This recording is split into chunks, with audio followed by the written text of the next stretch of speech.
GA5150.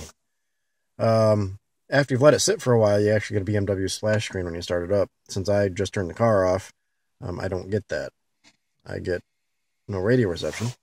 But this is the unit at night. As you can see, I do have actual backlight. And it matches pretty close to the factory. I mean, it might not be exact, but it's, you know, pretty close. Couple things with it. I did install Taskiller because I was having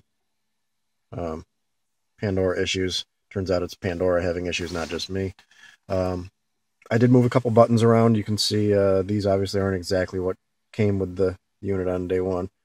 You do have this launcher down here, which is pretty slick. I just wish you could move these around. I mean, they're pretty well set in stone. There's nothing you can do with those, which is funny because you've got this empty spot over here and you can't put anything there. But overall, not too bad with it. I'm gonna go ahead and go back to a couple things here. I'm gonna hit my Bluetooth, which brings up your menu. I did make a phone call with mine, and it does seem to come through just fine. People could hear me just fine driving on the road, so rock on. Bluetooth audio. This is the one thing that I find is lacking. Is we're gonna start playing the Bluetooth out of my phone, which is probably not even connected anymore. Go figure. Oh, it's probably because I'm recording. But you get no sound no track information. You get play, stop, and that's it. Go back to home. I did install an Audio Glow app just because it gives you a fancy background when you're playing music. Be honest with you, the regular stuff just kind of doesn't do it for me. Some other little things. Obviously, the navigation button down here does nothing. You actually have to use an actual navigation app.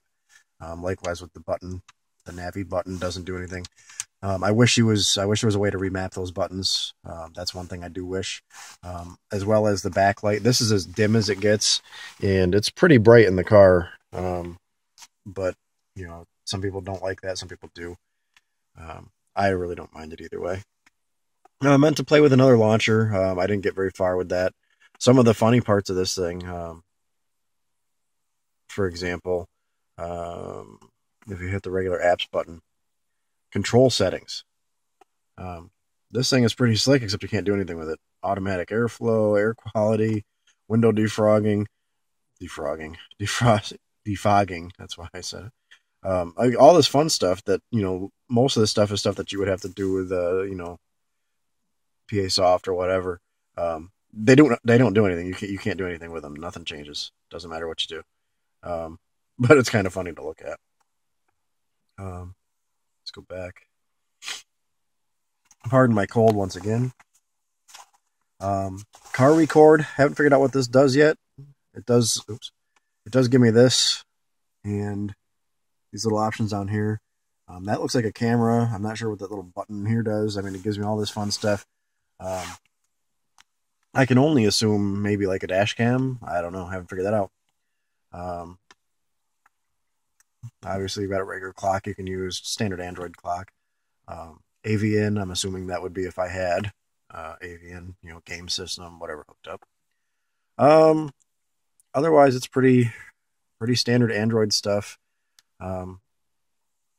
Music, radio, all that fun stuff. Like I said, the task manager is going to go away. It doesn't really do anything for me. My Pandora was crashing, and I couldn't remember the shortcut to actually launch the. I couldn't remember the actual launch to, you know, once you were in an app, I couldn't remember how to actually go back. I think it's. I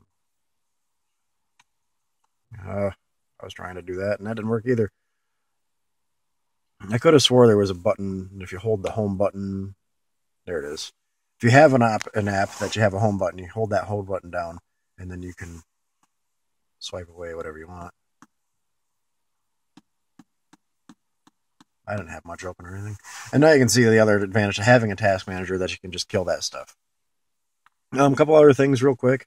Torque does work just fine. I have a Bluetooth OBD2 down plugged in. See, it'll launch up here pretty quick. Not really a whole lot of real-time information going on since I'm not actually driving the car. But you can set up your dashboard however you want. Obviously, I haven't done anything with this one yet since I reset it on here. What else we got? I don't have very much of anything on here just yet. For people that are looking for certain things, though,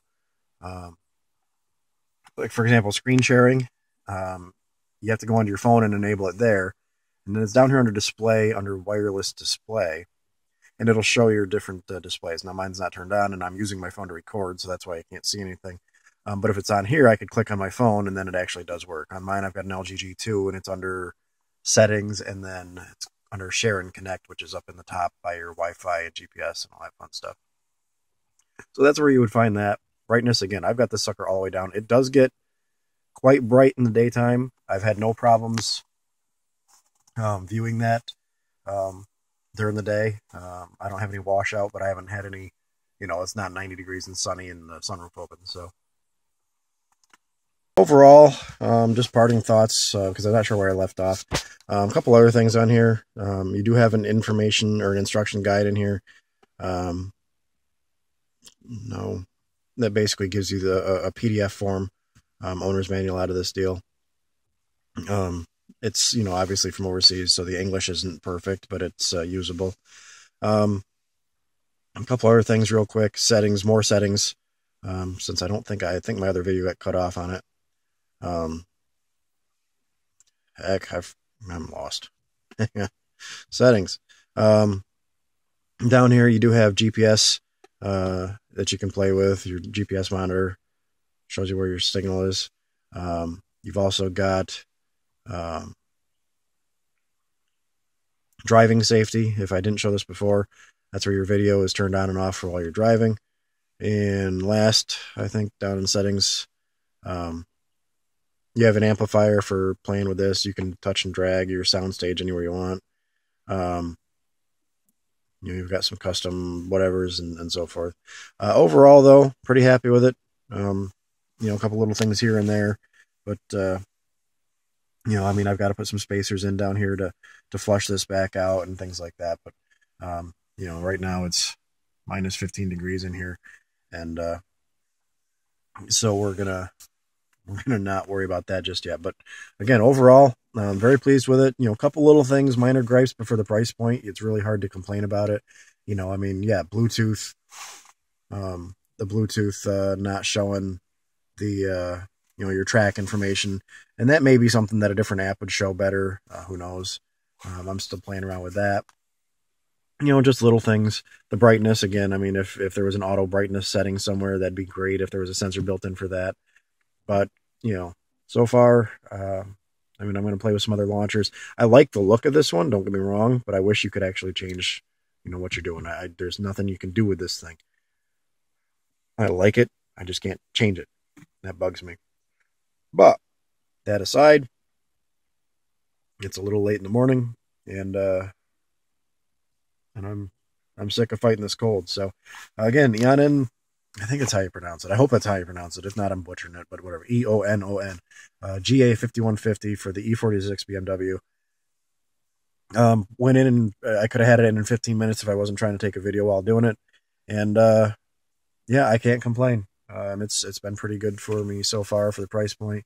Minor little hiccups, for my operation, but that's a lot of personal preference too. So for now, that's I'm gonna call that good. And like I said, I'm really happy with it.